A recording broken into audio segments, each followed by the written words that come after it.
¿Por qué los jóvenes están más infelices que nunca?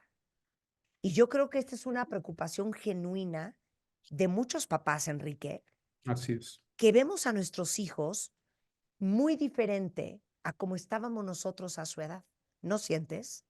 Así es, y hay estadísticas y hay estudios y hay muchas cosas en este momento, Marta, en donde no debemos dudar que estamos ante la generación de jóvenes más infelices desde que medimos este tipo de cosas. ¿Cómo? O sea, ¿por qué? Bueno, tenemos muchas estadísticas. Hay reportes desde el World Happiness Report que nos dicen que los jóvenes por primera vez desde que se hacen mediciones de felicidad son más infelices que cualquier otra generación de jóvenes. Gallup hace estudios, la Organización Internacional del Trabajo, el Foro Económico Internacional, sobran la cantidad de organismos internacionales y centros de investigación, Marta, que nos están diciendo una y otra vez que lo que muestran los estudios es que los jóvenes están mal. Y el chiste es entender qué es lo que está pasando. Acaba de salir una publicación, Marta, un libro que es un conjunto de investigaciones por parte de uno de nuestros psicólogos sociales favoritos, que es Jonathan Haidt. Jonathan, un querido colega, trabaja desde hace muchos años en los temas de la felicidad. Acaba de publicar un libro que se llama La Generación Ansiosa, así lo pusieron en español, ya se encuentra, lo pueden leer. Y él ahorita está preparando otro libro que va a salir el año que entra y les traigo la primicia, que se llama Life After Babel, la vida después de Babel, en donde, y les voy a adelantar cierta información que él ya tiene en ese libro, junto con esta de la generación ansiosa, en donde parte del supuesto, Marta, de que hay tres creencias que hoy en día tenemos, que sobre todo tienen los jóvenes, pero no solamente los jóvenes. A lo mejor tú, Marta, a lo mejor tú, Rebeca, a lo mejor yo mismo tenemos estas creencias y que no forzosamente las teníamos en otra época y que hoy en día están ayudando a entender por qué los jóvenes están tan ansiosos y tan deprimidos. Son tres creencias, fíjate, Marta, los voy a repasar contigo y tú dime qué tan identificado o qué tanto Ok. ves en el ambiente en el que estamos que estas tres creencias existen. La primera creencia es el conflicto te debilita, no te fortalece. ¿Cuántas veces hemos escuchado en el aire, en las conversaciones, no te conflictúes, ¿no? Hasta existe esa frase, ¿no? No entres en conflicto. ¿Para qué te conflictúas? Cuando sabemos, mediante muchos estudios y además está la historia de la humanidad por medio, de que conflicto no es nada malo. El conflicto te hace pensar, te hace reflexionar, te hace escuchar, te hace cambiar tu postura. Hay muchas cosas muy positivas. El conflicto ha sido parte de la evolución humana. Y sin embargo, hoy en día estamos mandando la señal, sobre todo a los jóvenes, de que el conflictivo es algo, si te incomoda, te debilita y por lo tanto no te fortalece y por lo tanto evítalo a toda costa. Hay una segunda creencia que dice así: debes confiar en tus emociones, en lo que sientes, aunque tu razón diga lo contrario. Una y otra vez yo estoy escuchando conversaciones, Marta, de no, lo que tú sientes está bien. Mm, a veces sí, a Y a veces veces no. no, Pero te a digo veces. una cosa, qué fuerte lo que acaba de decir Enrique, porque yo no sé si a lo mejor alguien de ustedes lo ha notado en sus hijos, que están, ¿sabes qué? Absortos en sus emociones y en su sentir. Así es. Hay que hacerle caso a nuestras emociones, pero como un registro más de la realidad, no como lo que guía todas tus acciones. La tercera creencia, Marta, es: la vida es una lucha constante entre personas buenas y personas malas. Es decir, hay que ponerles siempre las etiquetas. Estas son personas buenas, estas son personas malas. Y obviamente yo estoy siempre dentro de las personas buenas. Esto es algo que ha estudiado, por ejemplo, el mismo Jonathan Haidt en un libro extraordinario que se llama La mente de los justos, en donde él muestra que independientemente de nuestra ideología, o del espectro, por ejemplo, político que tenemos, que hoy en día, pues podemos, está muy en boga ese tema en este momento en el país por obvias razones. A ver, en todos lados hay buenos y malos, en todos lados hay justos y pecadores, en todos lados. No se trata de ver quién es buena persona, quién es mala persona. Hay diferentes procesos racionales que nos llevan a diferentes conclusiones. Punto. Y a veces yo estoy en un lugar y alguien me puede convencer para moverle a otro lugar y eso no tiene nada de malo. Al contrario, cambiar la postura, reflexionar, de repente caer en la cuenta de cosas diferentes, no es algo malo, es algo bueno. Entonces, esta dicotomía de que hay personas buenas o malas, hay acciones buenas y malas. Cada uno de nosotros tiene acciones buenas y cada uno de nosotros tiene acciones malas. No existen los demonios, no existen los ángeles, existen las personas que cometemos actos buenos y que cometemos actos malos. Entonces, estas tres creencias, Marta, el conflicto, que es algo malo, el confiar siempre en las emociones, esta idea de poner en blanco y negro la realidad de las personas, es el preámbulo Claro. de algo muy importante, que son las condiciones de ansiedad que están viviendo cualquier cantidad de jóvenes el día de hoy. ¿Por qué? Agrégale lo siguiente, Marta, fíjate, Venga. la sobreprotección de las autoridades sobre los niños. Y a ver, ya hemos Explica. hablado bastante de cómo los papás andamos en este fenómeno que se llama el helicopter parenting, ¿no? Sí, sí, sí. Somos helicópteros que estamos alrededor de nuestros hijos viendo que nada les pase y estamos exagerando en nuestro rol protector, no dejando que los niños crezcan a través de los golpes normales de la vida. Lo estoy poniendo de la manera más simple posible, Marta, porque tú y yo y muchos crecimos con, pues a veces con cuestiones muy amorosas y muy lindas, y a veces con unos golpes, y a veces los golpes nos hicieron crecer mucho más que los entornos amorosos. Entonces, comenzando por los padres y las madres, pero no acaba ahí. Todas las figuras de autoridad, profesores, otros parientes como los abuelos, ¿no? ¿Cómo decimos hoy en día? Ay, los abuelos están para consentir, nunca están para poner un límite, una barrera, siempre están para decir que sí. ¿Por qué? ¿Por qué decimos esto? ¿De dónde salió? Todo tipo de autoridad en este momento es permisiva. Dejamos a los niños y a los jóvenes hacer prácticamente cualquier cosa.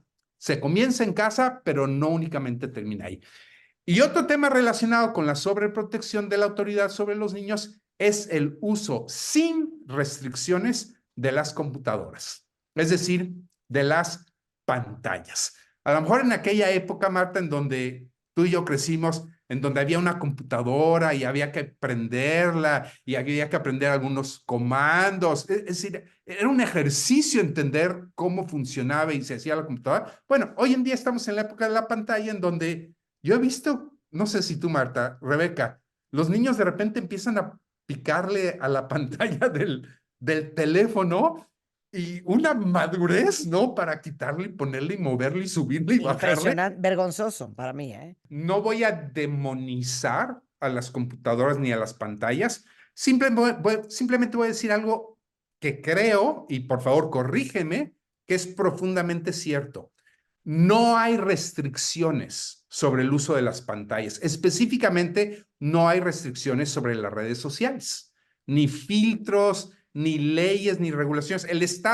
No hay estado prácticamente en el mundo que regula, por ejemplo, el uso en escuelas, en el trabajo, en algún tipo de ley que diga, oye, en estas condiciones lo puedes usar, en otro no. Cuando casi toda nuestra vida pública, pues está dentro del marco de las leyes, de cosas que podemos hacer, de cosas que no podemos hacer. Aquí con los teléfonos podemos hacer prácticamente lo que se nos pegue la Claro, gana todo el tiempo. claro. Entonces, todos estos factores que acabamos de describir, que son factores que no únicamente están en los países del primer mundo, lo estamos viviendo en todos los países. Claro, pero te digo una cosa, también pobres chavos, ¿eh? Porque nosotros crecimos en otra época. Yo creo que si yo hubiera crecido en esta época digital, yo estaría igual que ellos, ¿eh? Pegada. Porque también el simple acceso a ver el mundo a través de los ojos de las redes sociales, que son tramposas y engañosas, no es fácil. ¿Qué podemos hacer para ayudarlos, Marta? Yo estoy de acuerdo contigo. O sea, somos personas normales. Si nosotros tuviéramos la edad de nuestros hijos viviendo lo mismo, actuaríamos de la misma manera. Ahora, el tema es, ¿qué podemos hacer para entender y por lo tanto para ayudar y para cambiar las condiciones? Mira, nada más te voy a dar las estadísticas para que las vean, para que todo el mundo las escuche con toda la claridad. Estas son estadísticas de los Estados Unidos porque ellos son los que están haciendo las investigaciones, pero hay muchas investigaciones ahorita desarrollándose en Europa y ya empieza a haber algunas en América Latina que van exactamente en el mismo sentido. Fíjense, de 2010 a la fecha, la ansiedad en los jóvenes universitarios ha crecido 134%. Del 2010 para acá, 134% ansiedad. La depresión, 106%. El déficit de atención, 72%. Y vamos a cosas todavía más graves. La bipolaridad ha crecido 57%. La anorexia, que es un tema gravísimo de nuestra sociedad, Marta, el 100%. Fíjate, nada más en 14 años, la anorexia, los casos de anorexia han subido en 100%, el doble. Las adicciones y abusos de sustancias tóxicas han subido el 33%. Y por último, la esquizofrenia ha subido 67%. Todos esos números indican que estamos en un entorno de pandemia. Y ya sé que esta palabra se repite tantas veces que ya ha perdido consistencia, pero ve los números, Marta, y estamos en una situación de medidas drásticas. O Y les sea, digo una cosa, esto no es para asustar a todos ustedes que son papás que están escuchando, es para hacernos conscientes de lo importante que es que todos los papás estemos pendientes de la salud mental de nuestros hijos. De entrada, yo les diría que parte de la canasta básica de nuestros hijos, qué fútbol, qué ballet, ni qué mi 8 cuartos, todos deberían de estar en terapia. si vamos por rango de edad, del 2010 a la fecha, sí, la ansiedad entre 18 y 25 años de edad creció 139%. Los chavos Pero más luego de ansiosos 20, que nunca. Sí. así es, más ansiosos que nunca, 139% creció. Ahora, del siguiente rango, que es de 26 a 34 años, 103. Es mucho, pero es menos que 139. Luego, el siguiente rango, que es de 35 a 49 años, solo creció 52%. Y si nos vamos al último rango, de 50 años en adelante, adivina qué, Marta, Rebeca, decreció la ansiedad 8 puntos. Entonces, no es un signo de nuestros tiempos. No es correcto decir, es que toda la sociedad estamos viviendo en estrés. Las estadísticas no, los estudios no muestran eso. Lo que están mostrando los estudios es que entre más joven eres más vulnerable. Claro. Y entre más vulnerable eres más ansioso. Eso están mostrando las estadísticas hoy en día, no únicamente en los Estados Unidos, en muchos países europeos y latinoamericanos. Y tenemos dos grandes problemas que no quiero que se nos acabe el tiempo sin hablarlos.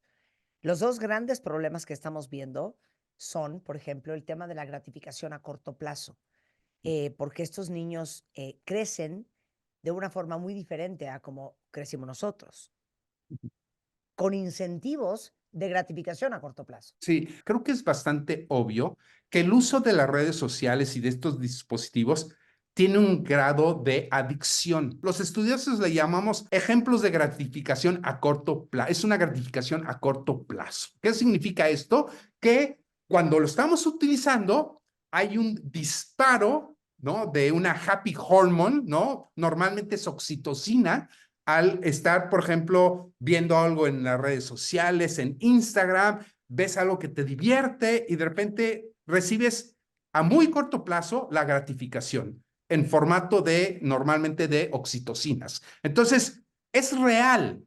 Yo me siento bien al estar consumiendo redes sociales, pero además se vuelve adictivo. Jugar videojuegos en lugar de estudiar o estar pensando todo el tiempo, no, ya, mamá, el último juego y luego me pongo a estudiar.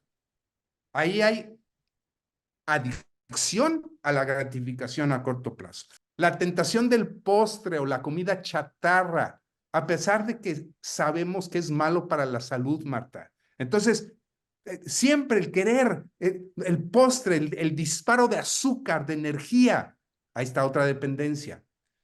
Ver la tele hasta tarde sabiendo que al día siguiente te levantarás cansado. Revisar las redes sociales en vez de estar conectado con tu entorno, por Claro, ejemplo, claro. conviviendo. Todo esto en adultos, Marta, a ti, Marta, a mí, es difícil de controlar, es difícil. Ahora imagínense con un niño que no tiene las estructuras, los patrones, las costumbres, no tiene un La cerebro madurez maduro. emocional, todo. Exacto. Entonces, ahora, resumiendo, entonces, ¿qué es lo que está pasando? Hay un manejo indiscriminado de redes sociales, hay una crianza, el parenting, como le llaman, muy laxa, es decir, que no pone barreras, no hay un ejercicio de autoridad, hay un ejercicio de la autoridad poco clara. Y por algo muy importante, Marta, que ahorita tocaste de refilón, y es que Jonathan Haidt también lo menciona muy bien. Los estudios de biología evolutiva hoy en día nos muestran que los mamíferos avanzados, es decir, entre ellos los seres humanos, para hacer madurar al cerebro necesitamos lo que se llama free play, es decir, vida Replay. lúdica. La vida lúdica hace que maduremos. Es necesario el juego en las etapas tempranas de la vida. Ahora, juego no significa, Marta, oye, vas a tu clase de fútbol, sal corriendo y luego vas al de ajedrez y luego vas a la danza y luego regresas, cenas, haces tarea y te vas a dormir. Eso no es free play. A lo mejor eso es play, pero es play mucho más escolarizado a veces que la misma escuela. O sea, lo que estás diciendo, los niños, los jóvenes hoy en día necesitan shh, Tranquilidad y además necesitan tiempo de esparcimiento. Tenemos esta rara señal de que los niños al estar jugando están perdiendo el tiempo, cuando está sucediendo exactamente lo contrario. Están aprendiendo de convivencia, de autoestima, el ámbito lingüístico en el que están, las relaciones de poder. Están aprendiendo tantas cosas a través del free play que los niños que no están pasando por esa etapa están teniendo serios problemas cognitivos. Entonces, el resumen es la realidad externa, la sobreprotección. Jonathan Haidt lo dice muy padre. Esta generación de niños jóvenes, Marta, terminamos sobreprotegiéndolos de la realidad externa y subprotegiéndolos de la realidad virtual. Muchas veces creemos que nuestros hijos están mejor pegándole a la pantalla que conviviendo allá afuera, porque allá afuera el mundo es muy peligroso, claro, cuando lo que está bien, sucediendo es exactamente lo contrario. claro. Más compañía. Estamos muy aislados y a veces estamos tan ocupados que poco conocemos como padres el mundo interior de nuestros hijos. El hecho de que estemos físicamente con ellos no significa que tenemos una relación emocionalmente íntima y conocemos ese mundo interior. Eh, Hay que ponerle límites a las redes sociales, a las pantallas, darles momentos de silencio y de paz a nuestros hijos. Y si me empujan, un poco de aburrimiento, Sí, que tiene así que es. ver con el mindfulness, pero también con la creatividad. Y sobre todo lo que dije hace un momento, que me parece fundamental. Nuestros hijos están creciendo en un mundo bien diferente al nuestro y es un mundo mucho más complejo, mucho más retador, con un mundo de oportunidades que ni siquiera veíamos nosotros, lo cual lo hace no solamente más complicado, sino más confuso. Yo creo que todos nuestros hijos deberían de estar en terapia. Enrique, Así.